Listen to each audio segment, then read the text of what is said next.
Shana Tova, K'tivei Chatima Tova. Nous nous trouvons lors des Yamim Noraim, les jours redoutables. Afin de comprendre la portée, la valeur de ces jours-là, nous allons ramener une histoire que la Gemara dans Yoma Pezaïn, à Moudalef, nous rapporte. L'histoire est la suivante. Il y avait un boucher qui avait insulté et maltraité Rav. Mais le problème, c'est que ce boucher-là n'a aucun moment demandé pardon à Rav. Si bien que même la veille de Yom Kippour, le boucher n'en avait rien à faire. Alors Rav s'est dit, bon, je vais aller me présenter à la boucherie. Et là, peut-être en me voyant, il se dira, bon, ça avait Yom Kippour, je vais lui demander pardon. Alors Rav alla en direction de la boucherie et Ravuna l'arrêta et lui dit, mais que vas-tu faire? Et là, Rav lui expliqua son projet. Et là, Ravuna a dit, oh là là, Rav va tuer le boucher. Pourquoi? Nous allons voir par la suite. Rav se présente à la boucherie, et lorsque le boucher l'a vu, non seulement il ne m'a pas demandé pardon, mais il a empiré son cas et l'a re-insulté et l'a re-maltraité. Et à ce moment-là, le boucher était en train de couper un gros morceau de viande avec un gros couteau. Et au même moment où il insulta Rav, un os sauta et se planta dans son cou pour le tuer immédiatement. Donc là, nous voyons la punition qu'Akadosh Baruch Hu lui infligea à cause de son comportement. Maintenant, la question est de savoir comment se fait-il que Ravuna avait prévu le coup, et deuxièmement, comment se fait-il que le fait de ne pas demander pardon ou d'insulter l'autre a engendré une si grande punition. En fait, il faut savoir que le fait de ne pas demander pardon à l'autre est très grave. Mais lorsque l'autre se présente devant la personne en question et que la personne ne saisit pas sa chance, ben là, c'est encore plus grave. Parce qu'on lui a facilité la tâche, la personne s'est présentée, tu n'as plus rien à faire, tu as juste à demander pardon à l'autre et non pas à faire des efforts d'aller et de lui courir après.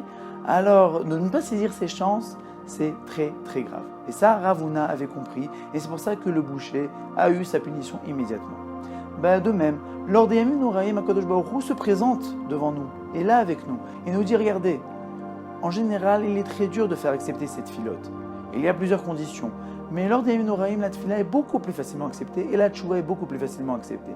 Donc si une personne ne saisit pas sa chance-là, elle va passer à côté d'une très très grande occasion. On dit que lors des Yamim Noraim, chaque jour pardonne un jour de l'année.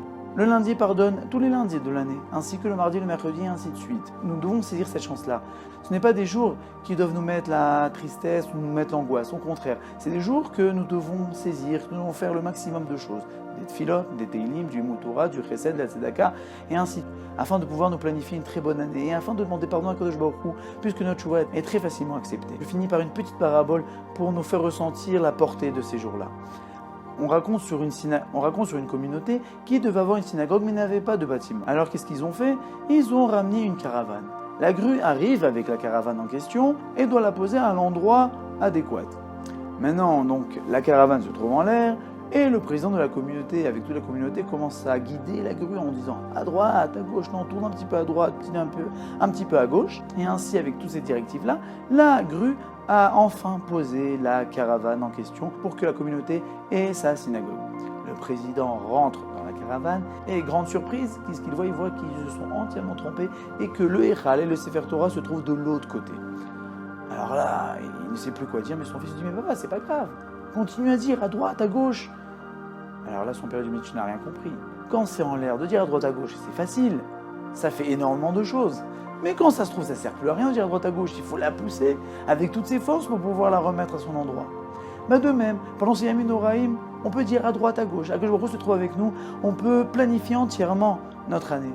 On raconte même sur un certain Rav qui savait lire les lignes de la main, il disait qu'il ne pouvait pas lire les lignes de la main de Rosh Hashanah Yom Kippour. Il dit pourquoi? Parce que tous les jours, les lignes de la main changent. Puisqu'en fait, nous trouvons dans les jours que chaque chose que nous rajoutons sur notre tfila, sur notre élim, sur notre recette, change toute notre année.